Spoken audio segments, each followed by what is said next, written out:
Butch, stop watching TV a second. Yeah? We've got a special visitor. Now, do you remember when I told you your daddy died in a POW camp?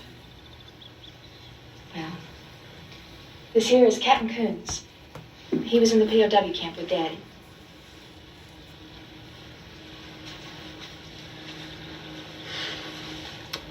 Hello, little man. Boy, I sure heard a bunch about you.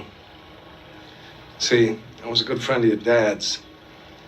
We were in that Hanoi pit of hell together over 5 years. Hopefully, you'll never have to experience this yourself, but when two men are in a situation like me and your dad were for as long as we were, you take on certain responsibilities of the other.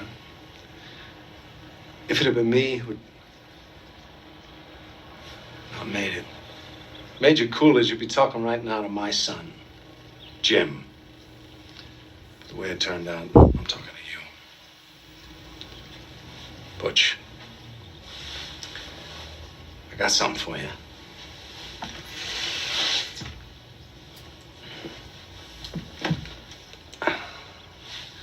This watch I got here was first purchased by your great-grandfather during the First World War.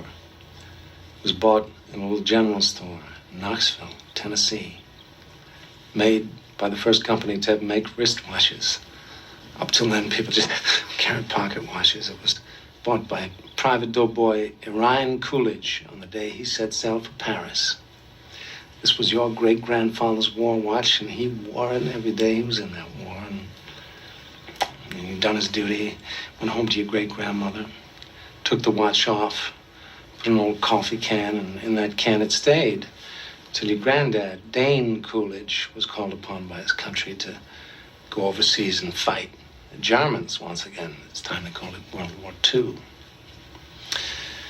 great-grandfather gave this watch to your granddad for good luck. Unfortunately, Dane's luck wasn't as good as his old man's. Dane was a Marine, and he was killed, along with all the other Marines at the Battle of Wake Island. Granddad was facing death. He knew it.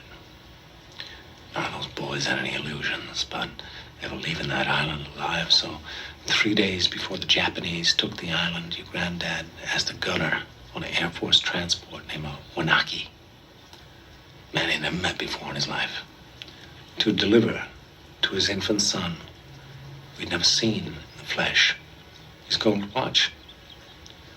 3 days later, your granddad was dead, but Wanaki kept his word.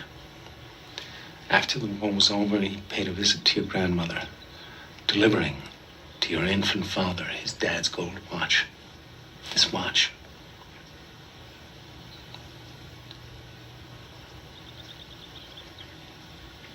This watch was on your daddy's wrist when he was shot down over Hanoi. He was captured, put in a Vietnamese prison camp. He knew that if the Gooks ever saw the watch, it'd be confiscated, taken away. The way your dad looked at it, this watch was your birthright. He'd be damned if any slope's going to put the greasy other hands on his boy's birthright. So he hid it. In one place he knew he could hide something, his ass. 5 long years he wore this watch, up his ass. Then he died of dysentery. Give me the watch. I hid this uncomfortable hunk of metal up my ass 2 years. Then, after 7 years, I was sent home to my family. And now, little man, I give the watch to you.